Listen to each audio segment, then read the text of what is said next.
Moin Leute und herzlich willkommen zu einem weiteren Video. Heute geht es um ein Bonus-Plugin und das Ganze ist sogar kostenlos. Für diejenigen, die sich den Pro Q3 von FabFilter noch nicht leisten konnten, ist heute Premiere, denn ich habe hier eine Alternative gefunden und ich rede nicht vom TDR Nova,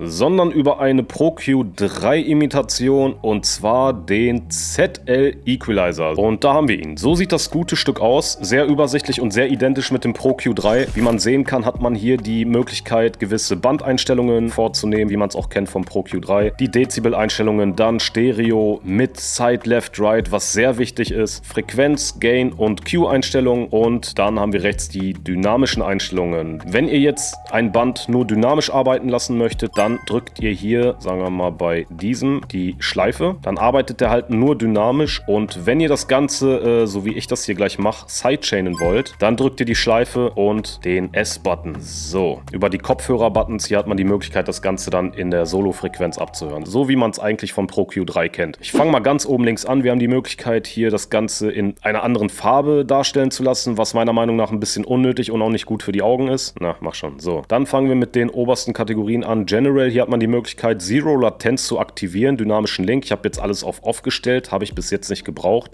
Hier ganz wichtig, in Collision das Ganze auf On zu stellen, denn dann seht ihr auch die roten Balken, die ihr auch beim Pro Q3 zu sehen habt, wenn ihr zum Beispiel eine Kick sidechainen wollt.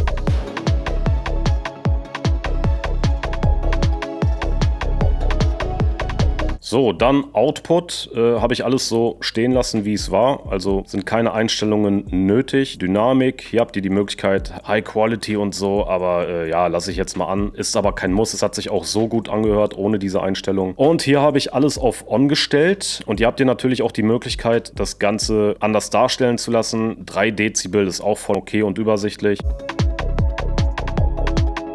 Achso, wer keine Lust mehr hat auf den Span Analyzer, für den habe ich das TDR Prism. Damit arbeite ich seit neuestem und ich bin mega happy. Das Ding sieht auf jeden Fall viel moderner aus. Es kann genauso viel wie der Span Analyzer. Und um mal zu schauen, ob der EQ auch gut arbeitet, können wir das mal hier kurz vergleichen.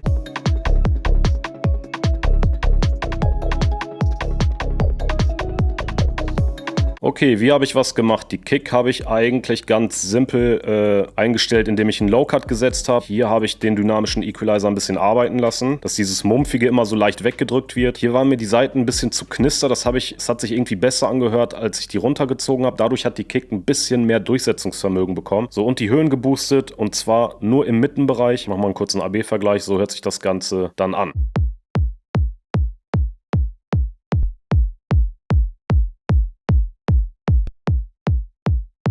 Rim und so habe ich jetzt nicht viel gemacht, außer einen Low-Cut gesetzt. Da hat mir alles gepasst von den Mitten her. Hi-Hat genauso. Wo ich viel geändert habe, das war im Bassbereich, wie man gerade sehen konnte.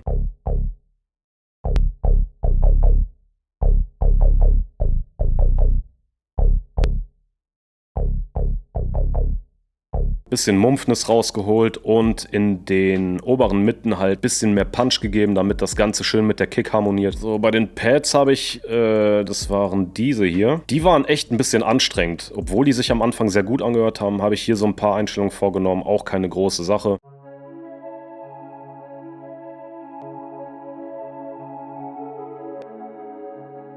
Auch ohne Sidechain reagiert also nicht auf die Kick. Ihr habt ja den AB-Vergleich am Anfang gehört und das war schon alles ziemlich überwuchert. Jetzt klingt alles viel aufgeräumter. Jetzt könnte man sehr schön ins Mastering starten. Ob ich ein komplettes Master mit einem dynamischen EQ hinbekommen würde, würde ich bezweifeln, denn da fehlt mir so diese Limiter-Eigenschaft. Und ich arbeite immer sehr gerne mit Sättigung, also Distortion und Exciting und sowas. Und das würde mir im Mastering definitiv fehlen. Aber jetzt rein technisch gesehen im Mix lässt sich mit einem dynamischen Equalizer die meiste Arbeit erledigen. So, und viel war da auch nicht. Zu den Gruppen habe ich im Drumbass was Interessantes gemacht und zwar habe ich hier so eine Art Mittenkompressor erstellt. Hier habe ich das Ganze ein bisschen abgesunken mit einem Bell EQ und hier die Höhen etwas gepusht. Kann ich aber mal kurz einen AB-Vergleich machen.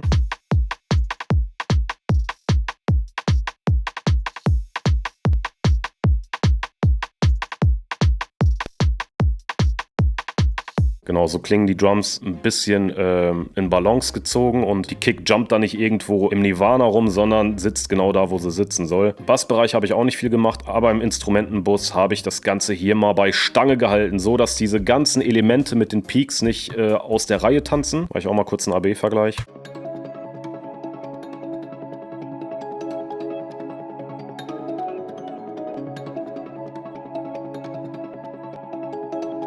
Nur ganz leicht angeschlagen den Threshold bei minus 16 Dezibel, das ja wie gesagt nur die kleinsten Peaks abfängt und halt nochmal einen Low-Cut gesetzt, denn sicher ist sicher. So im Mixbus habe ich dann spezielle Einstellungen gemacht. Ich wollte so eine Art dynamischen Pultec-EQ da reinbringen, das heißt im Sub-Bereich habe ich das Ganze hier angehoben mit einem dynamischen EQ und hier nochmal runtergezogen. Das gleiche habe ich dann auch in den Höhen gemacht und hier in den Bereichen in den 2 Bells nur ein bisschen runtergezogen und das Ganze hört sich so an.